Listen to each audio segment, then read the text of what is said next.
Welcome, listeners, to another episode of my paranormal exploration. Today, we unravel the mystique surrounding Stannum House, a 19th century marvel steeped in history and whispers of moments lost in time. But first, let me take you back in time. I am joined by some very special guests for this episode who join me on this investigation, who I will introduce later. But first, let's start with some history to set the scene.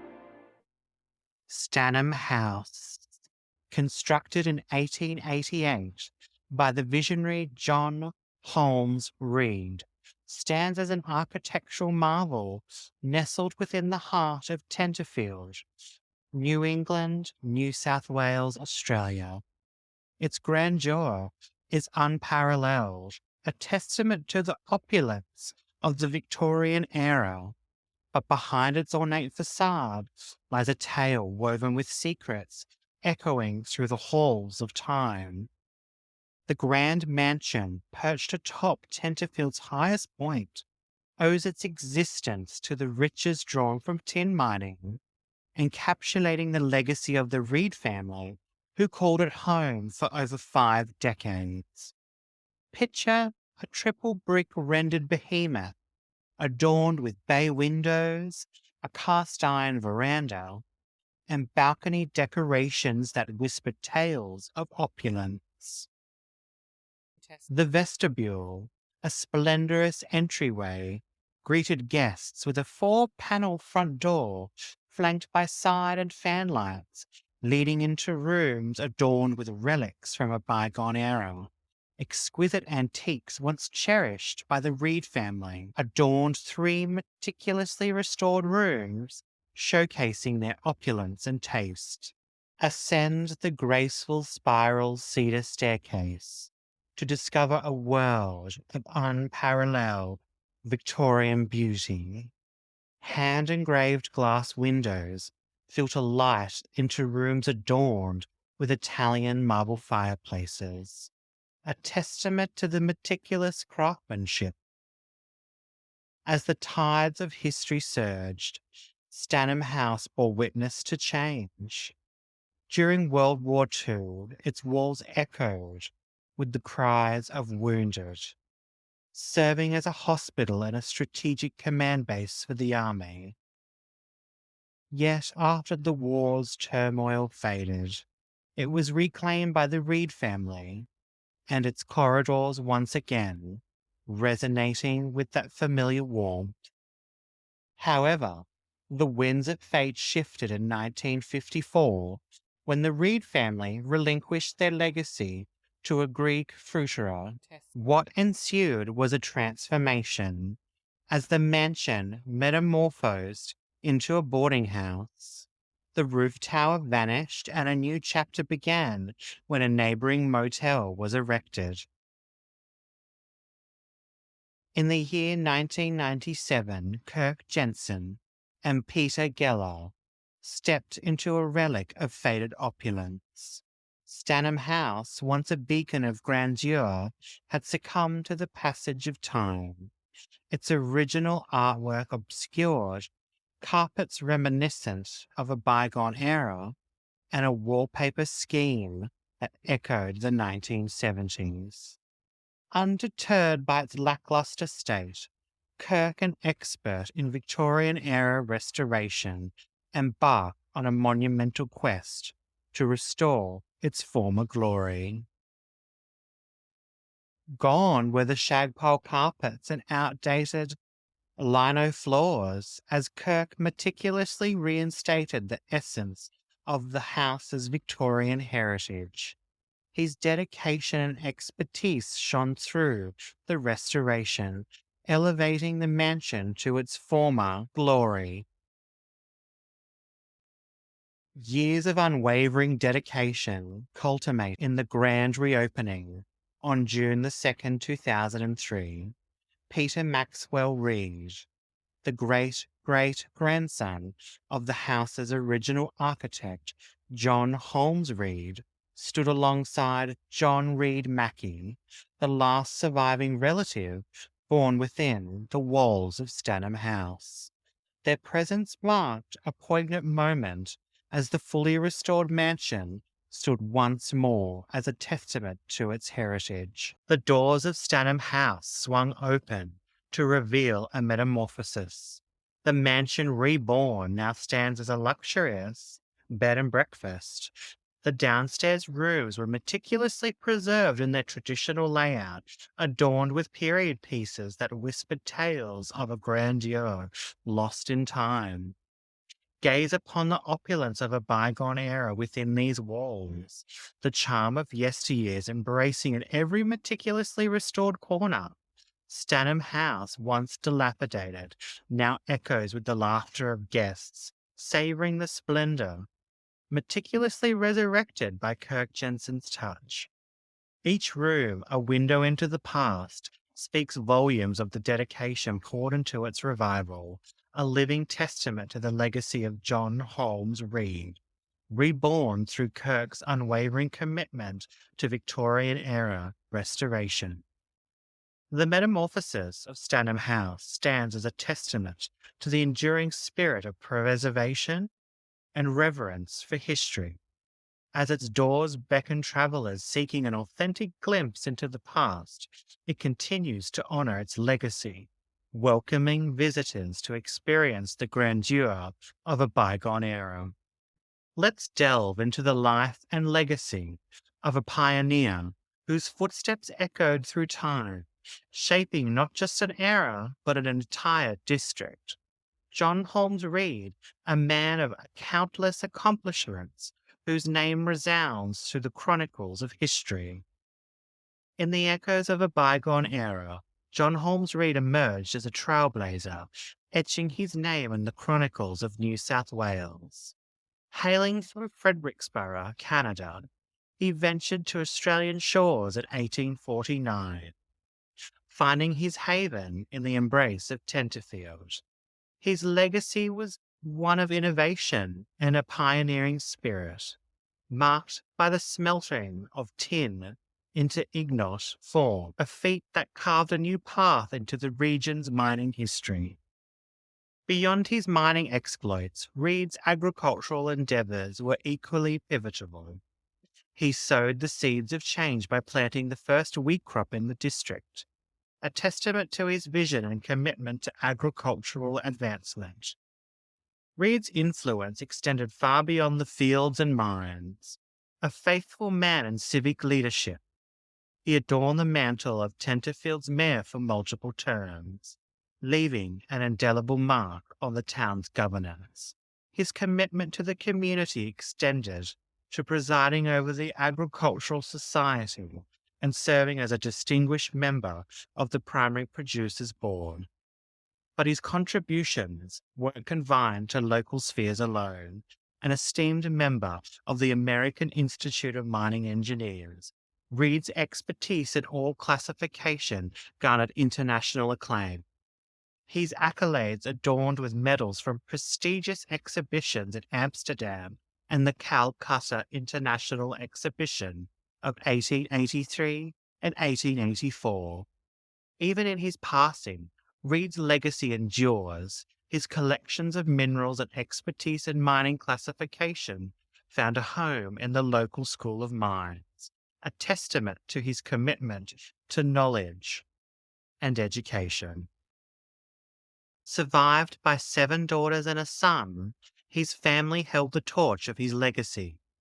Yet the shadow of tragedy loomed, as one of his sons, Major Moffat Reed, met his fate on the harrowing battlefields of Gallipoli. A poignant reminder of the sacrifices made in the service to the nation. John Holmes Reed, a pioneer whose vision shaped landscapes, industries, and communities, leaving an indelible mark on the canvas of Tenterfield's history.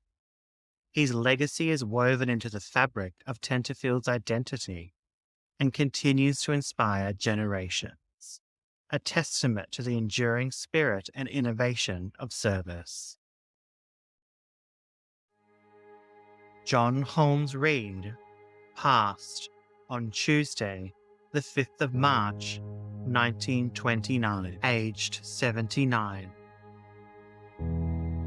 John is buried in the Tenterfield Cemetery. His wife, Emily, passed in 1916, just 12 months after they lost their son in World War I.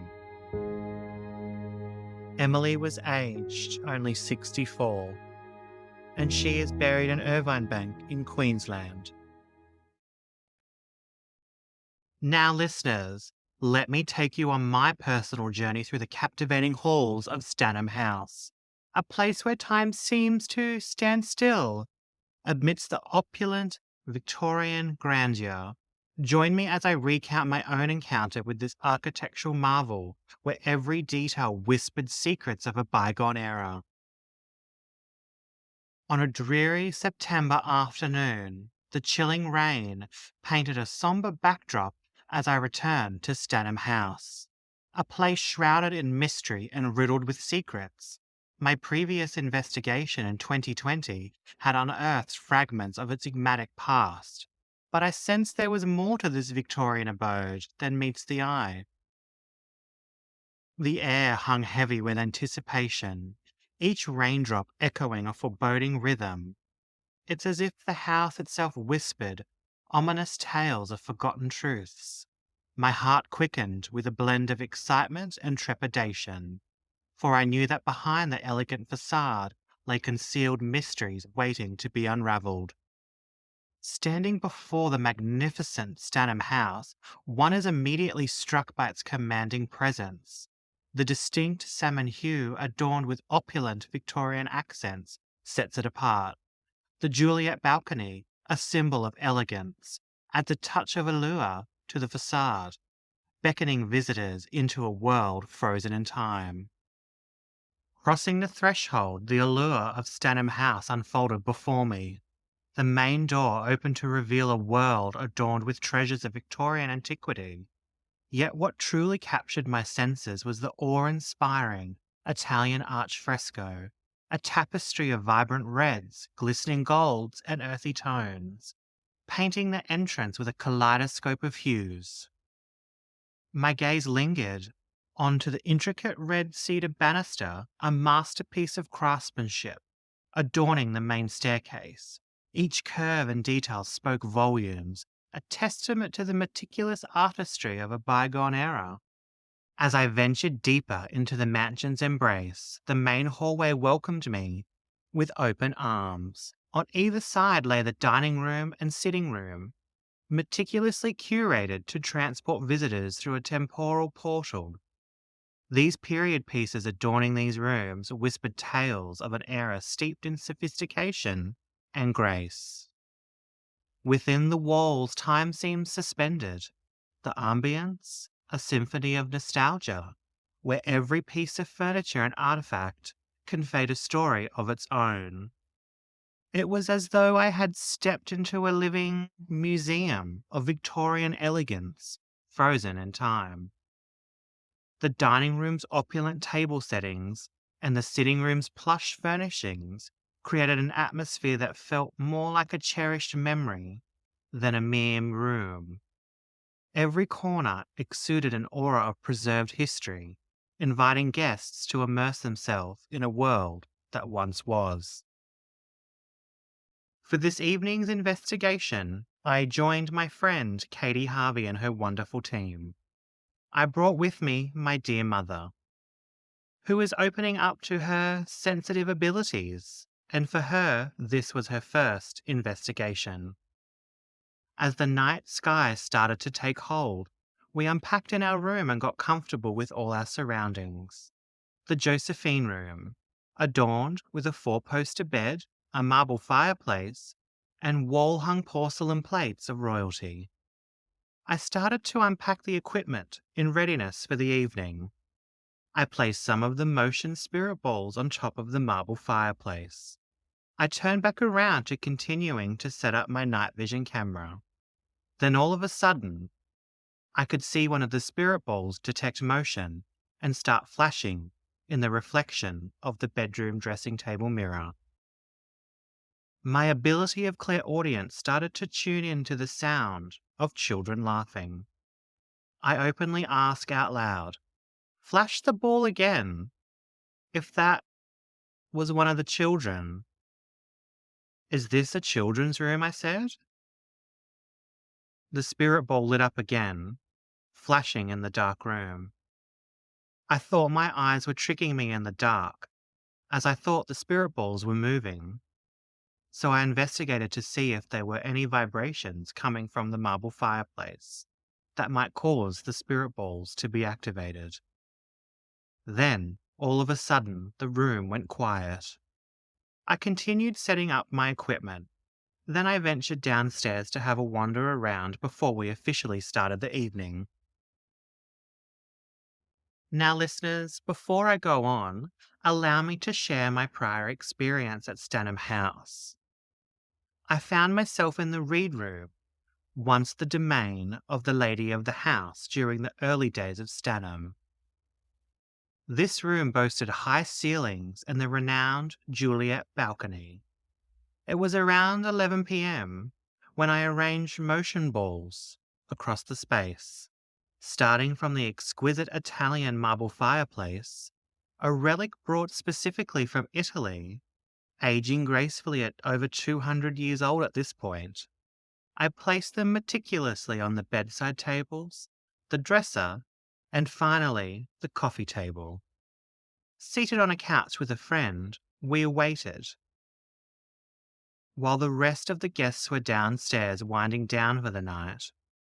For about 10 minutes, we chatted until the spirit balls began flickering, first at the fireplace, then traversing to the bedside tables, and finally, the door to the Juliet balcony swung open. Seemingly nudged by an unseen force, our initial reaction was a blend of startled screams followed by amused laughter at the inexplicable occurrence. It's definitely one of my most cherished memories at Stedham. Moving on, I found myself admiring the stunning red cedar spiral staircase, adjacent to the read room. Filming the area, I sensed a strong presence of children again, not directly engaging with me, but observing from a distance. This energy intensified as I ascended the spiral stairs, envisioning it as an ideal playground for children. It wasn't until after the investigation, upon reviewing the footage, that I was struck in awe. A small child's face peering back from the darkness through the banister. Further discussions with fellow investigators led us to speculate that I may have captured one of the elusive twins known to frequent that particular area, drawn to playful activities. It's definitely one of those wow moments and one of the reasons I love going back to Stannum House.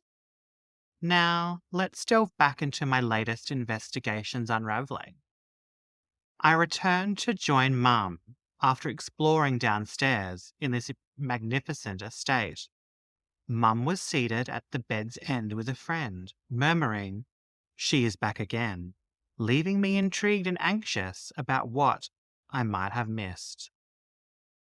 As I filmed, the camera glitched over Mum's face while she described a woman's presence beside her.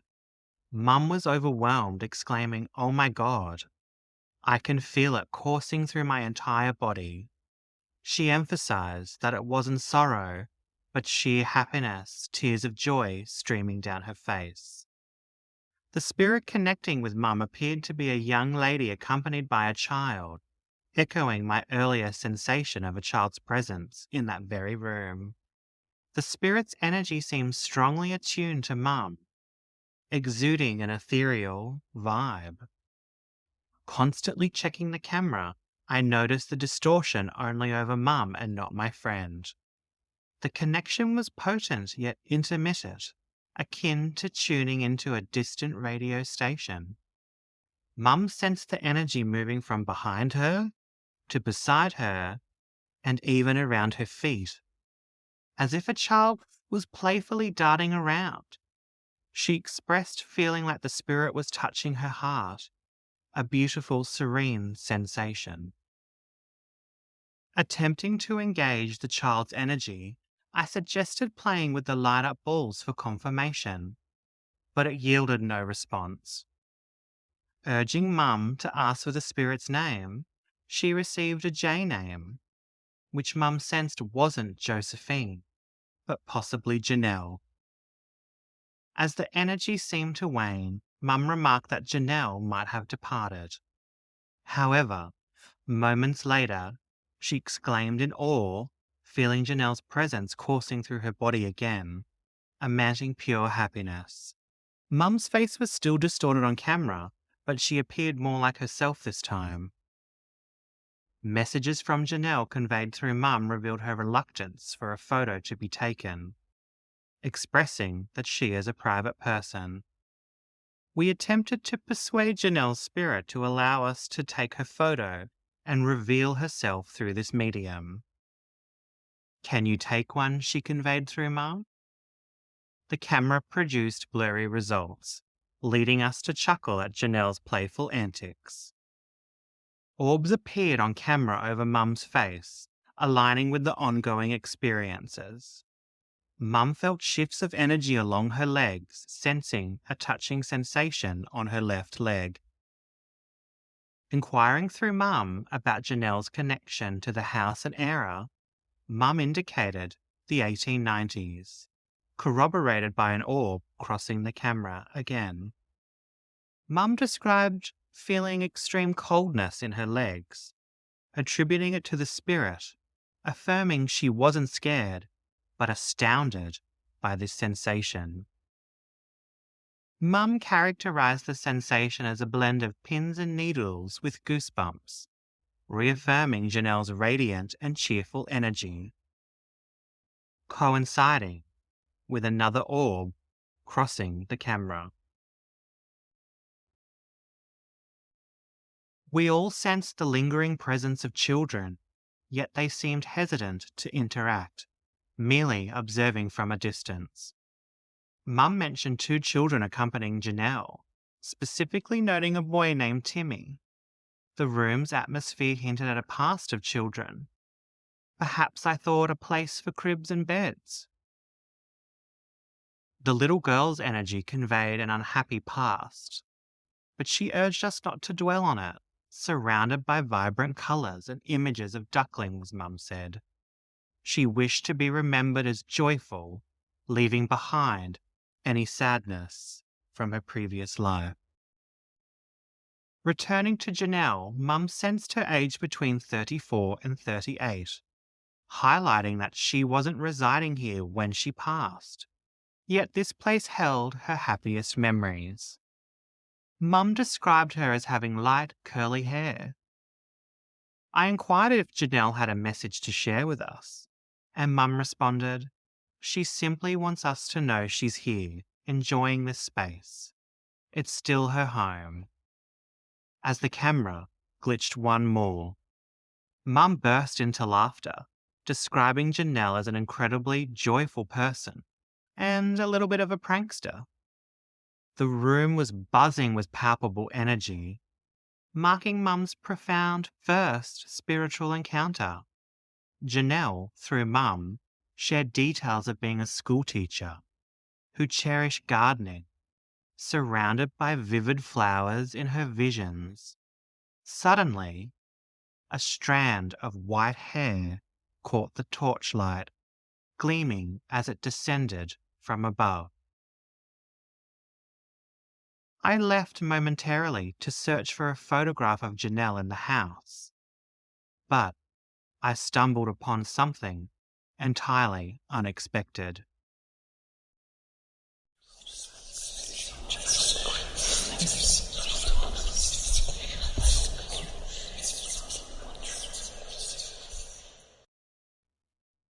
Don't go anywhere, listeners. I'll be back after this short break.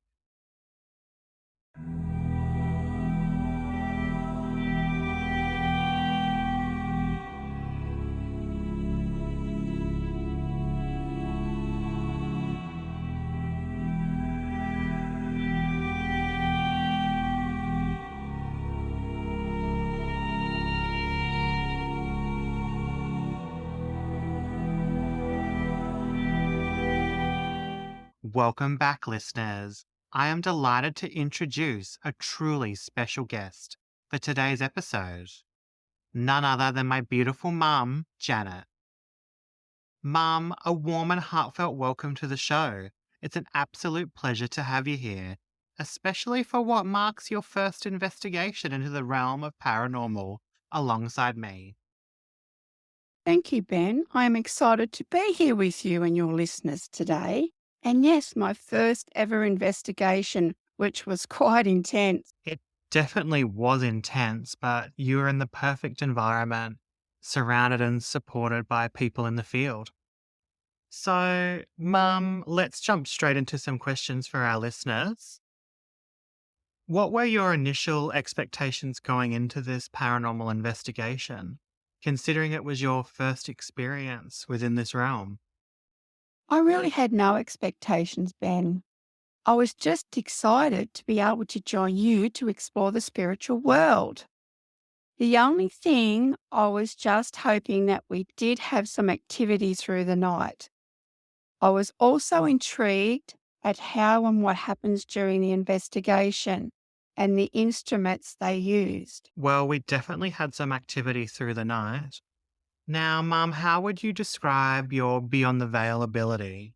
I prefer the term sensitive myself, as we perceive the other side with a heightened sensitivity than most people. Then, as I've only just opened myself and my mind to the spiritual world, so it's really hard to describe. I can only say what happened to me in the investigation with Janelle. I feel an intense current or shock like feeling that moves through my body. Out of nowhere, the words just flow. I can feel the spirit's emotions and the life they once had. So I really don't understand my ability, as I have always blocked this from my mind.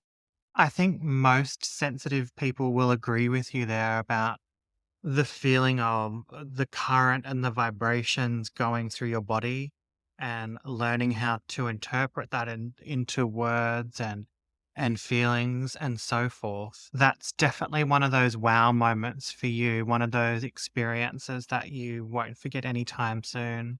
What was your initial reaction or feeling when you first sensed the presence of the spirit Janelle during the investigation? I really felt so overwhelmed to what was happening to me. I wasn't scared or anything like that. It was just the intensity of Janelle's spirit. It was strong in a good way. This is something I have never felt before. And being there with you, you could see how intense that was for you. It was such a cool experience. Now, Mum, can you describe the sensations you experienced while Janelle's energy seemed to move around and through you? I'm sure our listeners would love to hear. And sensations I felt hit right in my heart, like a current passing through me. It started light, then grew more intense, going down to my feet. I would have fits of laughter, then crying, and I really didn't understand why. Janelle's spirit was happy, so I felt that would be the reason for all the laughter. The crying was me, so overwhelmed at to what was happening. Janelle's spirit did not want to leave me that night. I eventually had to get up and walk out of my room. I can't help but be deeply moved by your vivid description, Mum, of the intense sensations you felt with Janelle's presence. It's clear that the energy exchange had a profound impact on you, and it paints a powerful picture of a spiritual connection that goes beyond our earthly understanding. The fact that Janelle's spirit didn't want to leave you that night adds another layer of mystery and significance to this experience. Given the depth of your encounter, it's natural to wonder if this experience has left a lasting impression on your beliefs about the spiritual realm. Ben, this investigation was very intense for me, something that I have never experienced before.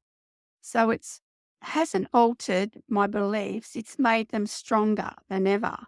Like you said to me once, I need to open up to it. I think I was always frightened to open up more. I always blocked things out. I love that rather than altering your beliefs, this experience has strengthened them. It takes courage to confront fear and blockages, and it seems like this journey has only just begun for you, Mum. Now, how did you cope with the physical and emotional sensations that accompanied your interaction with the spirits at Stannum? Physically, I was fine. Emotionally, I kept questioning myself, was that real? I just kept going over and over in my head to what had just happened. I still sit back and think of that night and the experience I had to Nell Spirit. Today, I am still trying to process what happened and how I felt. This investigation, being my first, will be long lasting in my memory. The things I felt in that moment. And I agree with you. I have had certain situations where I sit back and think, did that happen?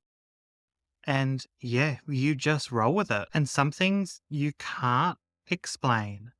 And that's part of the mystique, and that's what draws me in. And a burning question I'm sure everyone is wanting to know, Mum.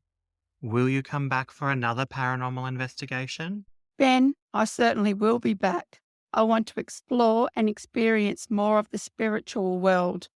I just wish I was more open to the paranormal when I was younger.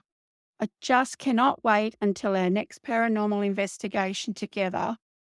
Thank you for having me on your show. Well, listeners, that was my beautiful mum and her insightful glimpse into her first investigation. And mum, the excitement doesn't end here, as we're already booked for another thrilling adventure later this year.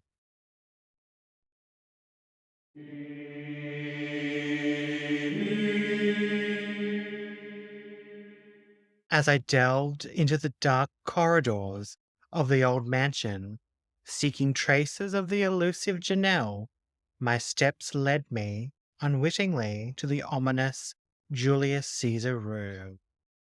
The air hung heavy with a palpable sense of disquiet, and as my flashlight danced across the halls, I couldn't shake the eerie sensation of being watched from the shadows. Summoning Mum and my friend to join me, I couldn't shake the feeling of unease that surrounded the room. "This is the room," I whispered, my voice tinged with apprehension. "I need you to feel it. I don't enjoy the vibe in here." As we stood in the oppressive silence, my friend's voice broke through the tension, her words laden with discomfort. "There's someone here," she said, her tone wavering. "A man, and he doesn't like me being in here." Mum too sensed the presence of the spectral visitor, her intuition piercing the veil between the living and the dead. "I sense him," she murmured, her gaze drawn to the bed where I had previously felt the energy's unsettling presence. "A grumpy old man in his 70s, she said. Dubbed George by our collective intuition, this spectral figure exuded an aura of resentment and bitterness, his spirit heavy with unresolved anger and regrets. His troubled relationship with his son loomed large, a spectre of familiar discord haunting his restless soul. While George seemed to tolerate Mum's forthright demeanour, his disdain for my friend was palpable, his hostility simmering beneath the surface. Undeterred by his animosity, she stood her ground, refusing to be cowed by his spectral presence. As we pieced together collectively with our intuition of George's troubled past, a portrait began to emerge. A white gentleman, tethered to the land from the late 1700s to the late 1800s. His existence marked by simmering rage and unbridled arrogance. Despite the passage of time, his spirit remained ensnared in a cycle of bitterness, his anger casting gloom over the room. Mum's revelation of feeling a cold presence where she believed George had met his end sent shivers down our spines. The weight of his lingering presence pressing upon us like a suffocating blanket. As Mum engaged in a tense exchange with the cantankerous spirit, his disdain for her was palpable, his accusations of arrogance mirroring the simmering tension that hung in the air. But beneath George's bluster lay a deeper truth. A festering wound bore of his fractured relationship with his son. It was a rift that transcended the boundaries of life and death, a bitter legacy that George carried with him into the afterlife. My friend, undeterred by George's hostility, reached out once more to commune with his restless spirit. In a poignant moment of connection, she uncovered the heartbreaking truth that George's son had turned away from him in his youth, severing ties over a decision that haunted George to the core. In a moment of chilling clarity, Mum's revelation pierced the veil of the present. Her words a stark reminder of the spectral echoes that reverberated within the room. "That's where he died," she declared. As George's spectral form flickered before us, he offered glimpses of his final days. A bedridden figure consumed by illness, his body a prison for the turmoil that plagued his soul. With a mixture of trepidation and determination, I dared to sit upon the very bed that bore witness to George's suffering, the weight of his presence heavy upon my shoulders. Meanwhile, as I persisted in documenting the unfolding events, the camera inexplicably refused to focus, a testament perhaps to the otherworldly forces at play. And then, as if in a response to the invisible turmoil that engulfed us, the bed beneath me seemed to rock and creak, mirroring the emotions that roiled within George's spectral form. As I grappled with the unnerving sensation of the bed shifting beneath me, I couldn't shake the feeling that George's restless energy was reaching out, a spectral hand, grasping for the purchase in the murky depths of the unknown. And with each subtle movement, I felt the palpable threat of being cast adrift across the room at the mercy of forces beyond my understanding. In a curious twist, George said to Mum, "Oh, that's your son." "Obviously," she replied, and we all had a little laugh. George playfully attributed to the bed's movement a fleeting moment of levity amidst the sombre atmosphere. However, behind the casual exchange lay a profound reality, an unyielding regret that tormented George's spirit, a yearning for reconciliation with the son he had estranged in his lifetime. As we prepared to depart, a shadowy figure caught my eye, its form flickering in the dim light like a ghostly apparition. And then, as if in response to our presence, a motion spirit ball illuminated on the bed, a chilling confirmation of George's spectral presence. When Mum tried to move away from the bed, George called out to her, his voice echoing throughout her senses. "Why are you leaving?" he asked, his tone filled with longing and frustration. In a last effort to learn more, I asked George for his surname, a simple question that sent a shiver down my spine. In reply, the motion spirit ball flashed again, its eerie light casting a shadow over the room. As we turned to leave, Mum's voice ran out in the darkness. "George, his son's name is Gary," she whispered, her voice trailing off into the shadows.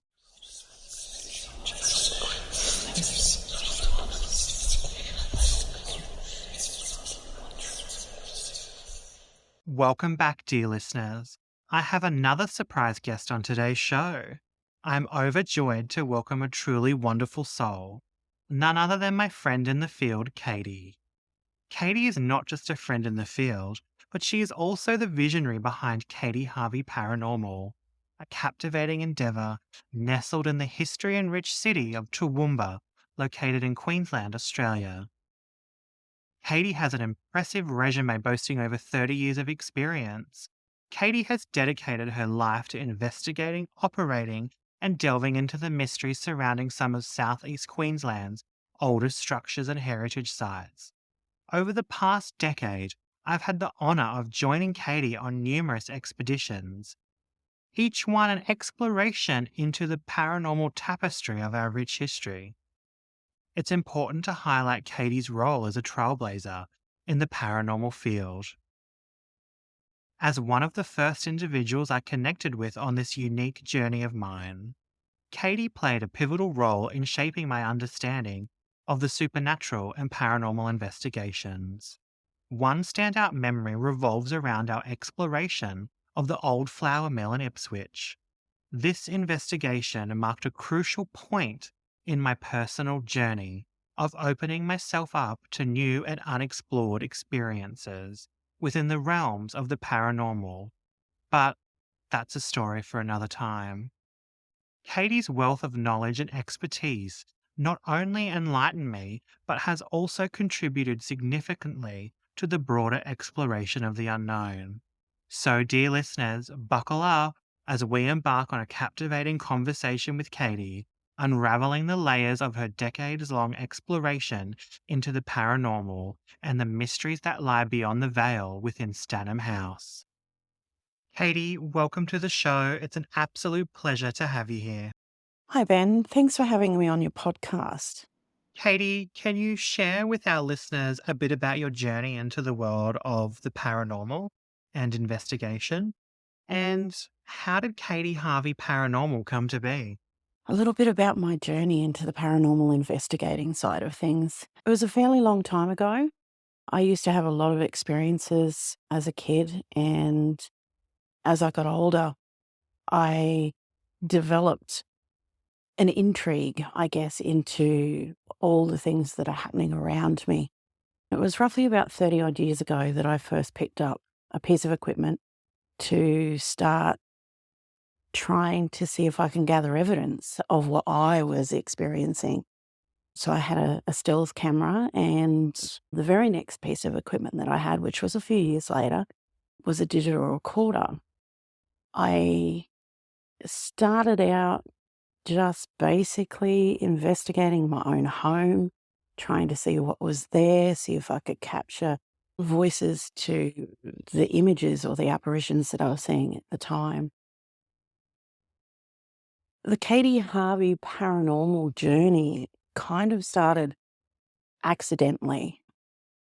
I branched out on my own after spending some time with a friend of mine, just doing what we love, going into cemeteries, investigating, taking a million photos, recordings, you name it. We did it all.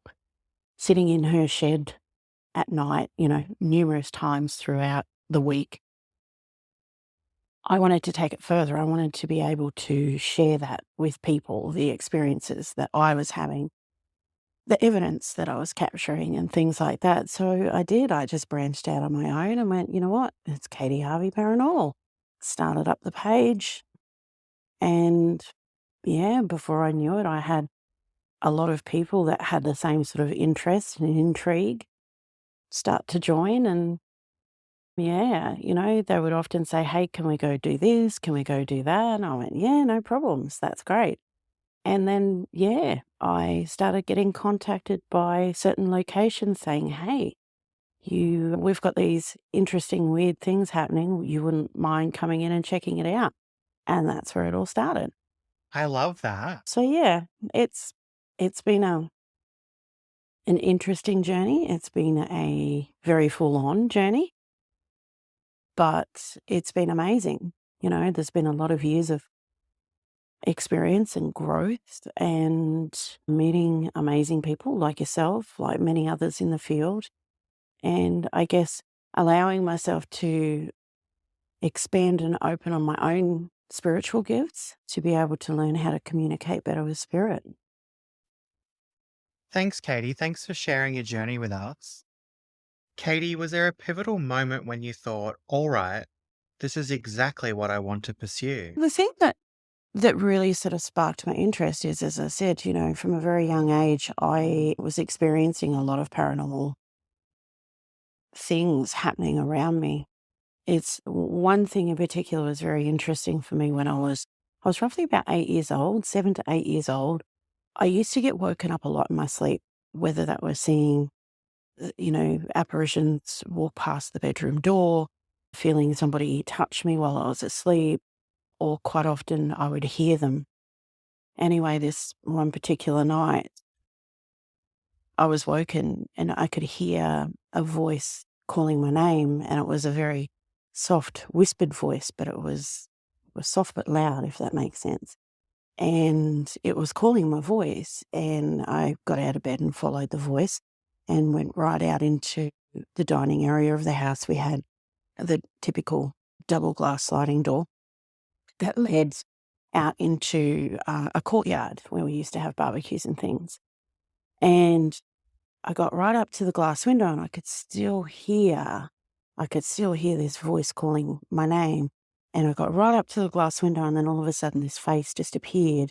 Oh The my face God. was, it was a man, I would say probably in his late 30s. He was quite chiseled in his features, blonde hair. It's really distinct. It's really stuck with me. And he came right up to the glass and he said, "My name is," and then didn't tell me his name. He disappeared. So as a child, this absolutely frightened the life out of me. I went into my mum and dad's room, and yeah, I couldn't get back to sleep. It really scared me. Previous to that, all the other things that had happened didn't scare me, but that particular moment continued throughout life. So, fast forward to early teens, similar thing, different house, same situation. It was calling my name, and it was at a window, and I could see this man. Still to this day, I don't know who that was, whether, that was a guide of mine or not. I have had maybe 5 of those episodes throughout my life. That was probably the one thing that really drew me to trying to figure out who who and why and what they are, and that kind of thing. So yeah, it's, as I said, I still haven't figured it out, but I haven't had that type of situation for maybe 7 years now. So yeah, that was my initial pull to the paranormal. I'm truly fascinated and captivated by that story, Katie. Wondering what drove him to persistently appear, and I wonder what message he was aiming to convey. Okay, now let's talk about Stannum House. How does Stannum House stand out among other locations you've investigated? Stannum House. It is definitely one of my most memorable and favorite locations to investigate. How did Stannum House come about? Wow, many years ago. So I used to do a lot of traveling around, specifically just, sort of to find beautiful old historical locations to look at. I also do photography. So, a photographer's dream, a lot of these old buildings. Anyway, I was out and about this one weekend, and quite often I would just, you know, show up to a place and stay overnight, not pre-plan anything or anything like that. And it happened to be midweek, and it was a Tuesday night actually. And I thought, okay, yeah, I'll stay in here. I rolled into Tenterfield. It was just an absolute beauty. It was one of the most standout buildings as you drive through the main street of Tenterfield. It's simply stunning. It simply just commands attention. And me being me, I was drawn to it straight away. I walked through the door, and, it has an amazing energy. And I could sense that there was spirit energy in the house, that you have that feeling of being watched while you're there, not in a malevolent way, but just being watched. Anyway, so I spoke to the management, booked in for the night, went upstairs. I was just in awe of the place. It's just absolutely gorgeous. They've really tried to keep it within its era of design. Um, Went upstairs, settled in. The very first thing that happened as I went upstairs and I came out to make a cup of coffee at the kitchenette. And as I came out, I thought that I had seen somebody walk up the spiral staircase to the next level because it has ground floor, the bedroom floor, and then it goes up to a platform area at the top of the staircase and then up into the turret. So there's a spiral staircase that goes all the way up. And I saw legs go up the stairwell. And I thought, oh, okay, you must be able to go up the top. So popped my cup of coffee on the table in my bedroom and I walked upstairs. And I got up to the top and I went, hang on, there's nobody up here. And I thought, surely they didn't come down those stairs because I was in the bedroom right at the top of the staircase called the read room. And I went upstairs and I thought, okay, well, maybe they did come down. Maybe, I didn't see them come back down. Anyway, I went downstairs and I started talking to the manager again. And I said to him, are they, there were doors upstairs. I said, are there bedrooms upstairs? He said, no. I said, was one of the staff or another guest up there? He said, there are no other guests. You're the only one here. He said, no, I'm the only staff member. And I went, oh, okay, this is going to be interesting. Little did I know at that stage, which I figured out later on. So I had gone out for dinner, come home, or came back to the room, I should say. It does feel like home though, honestly. When I'm in that place, it feels like it is my home. So I got out for dinner, came back, went into the room, and I, put the telly on and turned the light off, jumping into bed. And the next thing I could see shadows of movement under my bedroom door where the light comes in. Oh my God. Okay. And I went, oh, okay, it must be management. So I got up, went out, nobody there. I went downstairs.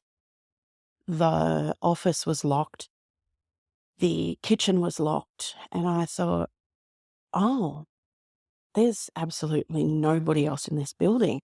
The management don't stay there. They don't stay there at night. So I went, wow, this is going to be really interesting, freaky, scary at the same time. I am in this massive big mansion in the dark by myself. I've already experienced paranormal activity. I don't think I'm sleeping tonight. So anyway, I went back into my room and, continued to see what appeared to be like somebody walking past the door. So out in the hallway area where the bedrooms are, they leave the light on. So you can tell because there is that light under the doorways. And that continued for some time. And in my bedroom that I was in, it was called the read room. It was the master bedroom.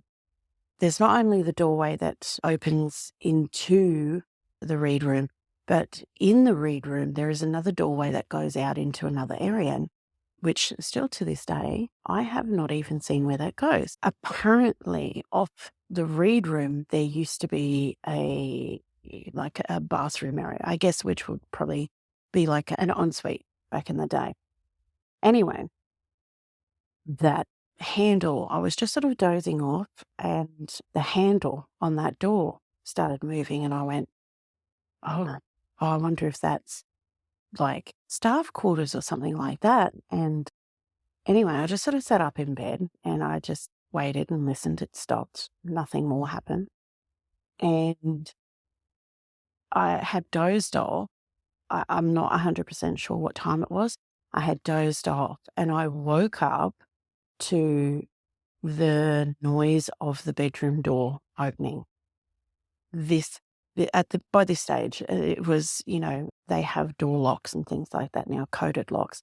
They didn't have those back in the day. They just had, literally, you just had to shut the door and it would kind of lock itself from the outside. So I woke up to the sound of this door opening and I sat up in bed, looked at the door, watched it slowly open. It was like out of a horror movie, honestly. I could feel my heart racing. It was a very typical moment of fear. Everything was going in slow motion. I would have been completely frozen in fear at this point. And I sat up and the door opened and there was absolutely nobody there. The door opened on its own. Me being me, I contemplated jumping out the window of the balcony.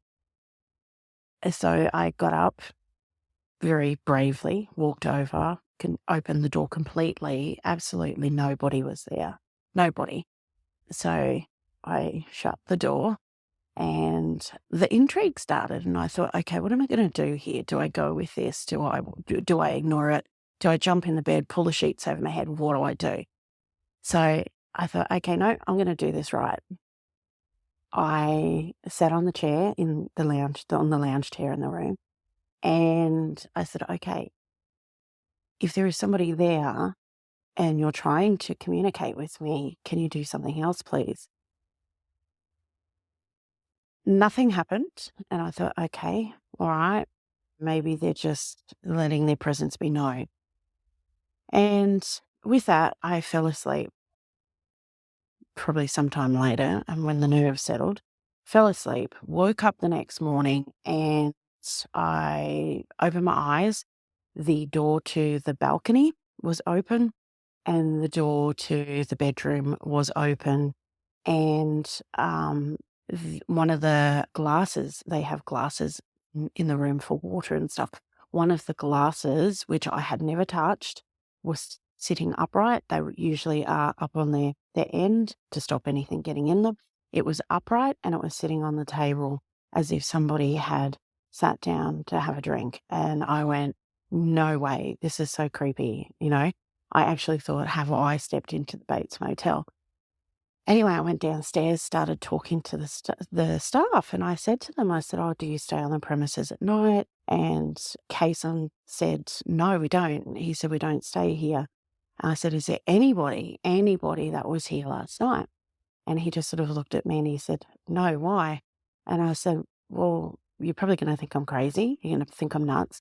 But this, and this has happened. And yeah, apparently they have had a lot of experiences in the place. They have had a lot of guests have a lot of experiences very similar. And that was the first time I stayed there.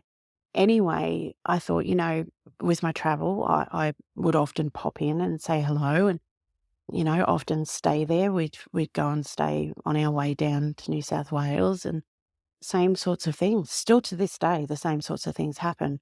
It doesn't matter what bedroom you're in. Quite often, you'll sit there. I actually filmed it at one stage. The door was opening. The door was opening while I was there. So you do get a lot of that sort of thing. I do 100% believe it's the Reed family. Stannum House, has an amazing history. And, just getting to know the management over time. Kason has asked us to investigate and do all sorts of things. And now because there was such a massive interest from the public to be part of that, because people have had experiences there, we now go in and we do our overnight haunted sleepovers at Stannum House. And, I have people come back every single time because of the really awesome experiences that they have. And I am one of those people. I have been there, I think, 2 or 3 times now, and it's just an awesome experience. So that's how Stannum House was born under the Katie Harvey Paranormal Investigation tag. So it's a gorgeous place to be, a lot of history, and the spirits there, they make themselves very, very well known. They certainly do, don't they? They like making themselves well known. Thank you, Katie. Thank you for sharing those experiences with me and our listeners today. Now, before I let you go, what's on the horizon for Katie Harvey Paranormal in 2024? You're welcome. Thanks for having me, Ben. 2024, what a massive year. We are amping it up pretty much. We will still be doing all of our investigations that we normally do. We have, Glengallen Homestead tours and investigations. We'll still be doing some with Boondoomer Homestead, Stannum House. We are also branching out into trying to I guess, bring the occult population together. So we're doing festivals. We're going to be doing occult festivals this year, giving all different genres of the occult the opportunity to come together into a community atmosphere and showcase who they are, teach what they do, bring the public into it to, I guess, educate as to what the occult is about. So many people hear the word occult and they go, "Oh, it's evil, it's bad." So what we're trying to do is get it out there that the occult isn't bad. It's very different, but it's very interesting. So we're giving that space to be able to grow and shine. Lots of different types of little workshops this year. We're going to really focus on, again, similar type of thing to the festivals, but making it smaller and more intimate for people to come along and be part of. We had the connecting workshop in Toowoomba last weekend. It was absolutely amazing. We had many beautiful souls in the paranormal and spiritual worlds, including yourself, come along just to educate the public about what we do and how different and significant it is, and get people hands-on with trying to connect with spirit, which we did on multiple levels. Just a lot of stuff this year, a lot of traveling, adventure. I do have a couple of new locations that I'm in talks with at the moment to hopefully do what we do with Katie Harvey Paranormal, bring them out of the shadows, showcase what it is, the life history, the stories of the people that lived in these beautiful historical places, and allow the public to be part of that. Investigate it for the people that own these places to give them some sort of confirmation of who is there and why they're there.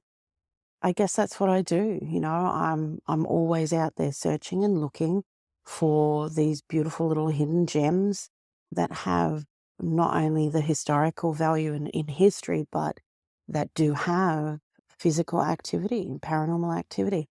So yeah, this year is no different. Yep.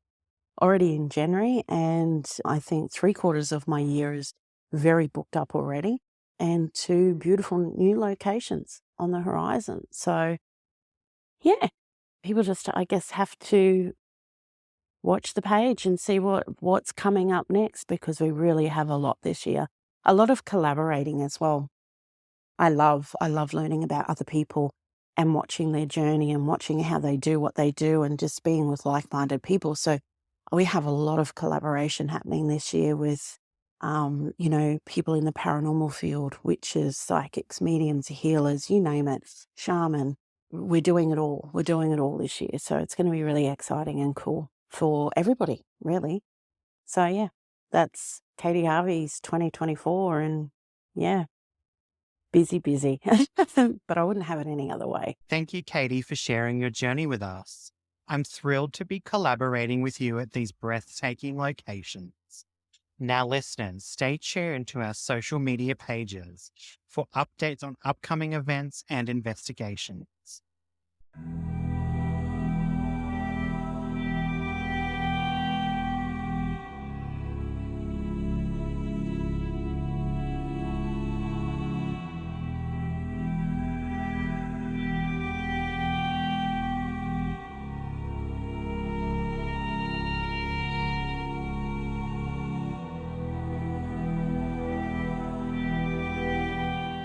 Now back to the final chapter of our investigation. We ascended to the top of the enchanting spiral staircase, a spot where we had previously glimpsed the playful presence of the twins. This cozy nook seemed tailor-made for children's games, leading to a snug alcove that overlooked the skylight above the grand staircase. Mum sensed the lingering energy of children playing hide and seek, their playful spirits filling the air with a sense of innocence. Despite their silent observation, Mum detected the presence of 5 playful souls, their eyes watching us from the shadows. "Come and find me," Mum called out, attempting to engage the spirit children with our equipment. However, their response, conveyed through Mum, revealed their reluctance to interact. "We were told to come to dinner," they whispered, explaining their reluctance to engage in play. Throughout the evening, our attention was drawn repeatedly to the turret atop Stannum. Yet with the lateness of the hour and the enveloping darkness, we decided to postpone further investigation of this intriguing space until our next visit. As we retired to our room for the evening, I attempted to set up our night vision camera to capture any nocturnal occurrences while we slept. Despite meticulously checking all the equipment beforehand, I struggled for 20 minutes to get the camera to function. Frustrated, I eventually abandoned my efforts, and we settled in with our cups of tea before bed. Throughout the night, none of us experienced any encounters or disturbances. It wasn't until we returned home that night that my night vision camera cooperated effortlessly. This incident brought to mind Janelle's earlier sentiments about privacy, reinforcing her reluctance to be photographed. Engaging in research to look for answers, I delved into the historical archives. I uncovered numerous newspaper articles detailing the storied past of the majestic Stannum House. Of particular interest was an article dated August the 23rd, 1947, from the Daily Examiner in Grafton. Tenterfield Hostel, Tenterfield Friday. At a public meeting yesterday, it was decided to purchase Stannum for a hostel for Tenterfield schoolchildren. Stannum will accommodate 36 children plus staff. It is intended to offer hostel accommodation to children from the North Coast and Northern Rivers, and as well as Tenterfield. Stannum is the family mansion of the late W. Reed and stands in 2 acres of ground in the Tenterfield township. Now, listeners, could this be the reason for the overwhelming presence of children we felt? Was Janelle perhaps a school teacher or governess? As I delved into the background of George, I stumbled upon a fascinating connection to the Reed family themselves. It turns out that there was a George Jeffrey that had ties to the Reed family through marriage. In 1934, George married Amy Alexander Reed, one of John Holmes Reed's daughters, the original owner and architect of Stannum House. George hailed from Mingoola Station, and he also had 2 sons from a previous marriage, whose names were George and Gar. Could it be that the George we connected with was indeed related to this family? And was Gary perhaps a nickname for Gar? Further investigation revealed intriguing details about Amy Reed, the daughter of John Holmes Reed. A trailblazer in her own right, Amy made history as one of the first female pilots in 1932. Remarkably, she went on to become the first woman in the British Empire to hold the esteemed position of President of the Aero Club. Amidst the emotional whirlwind of this investigation, there was a profound sense of honor in giving voice to these silent souls left behind, acknowledging their presence and ensuring that their stories are not forgotten. As I conclude this exploration, I'm reminded that the paranormal isn't just about ghosts and hauntings. It's about the human experience, the triumphs, the tragedies, and the emotional echoes that reverberate through the corridors of history. With numerous lingering questions swirling in my mind, I can't help but wonder what secrets my next investigation will uncover about the hauntingly beautiful Stannum House. Thank you, dear listeners, for listening and giving me the privilege to take you on my paranormal journey beyond the veil in Stannum House. Thank you for joining me on this latest episode, and until next time. This has been an Eerie Enigma Paranormal with Ben production. Share your captivating paranormal tales with me to feature on upcoming episodes. Connect with me on Facebook, YouTube, or Spotify. Eerie Enigma Paranormal with Ben. Your stories are waiting to be told.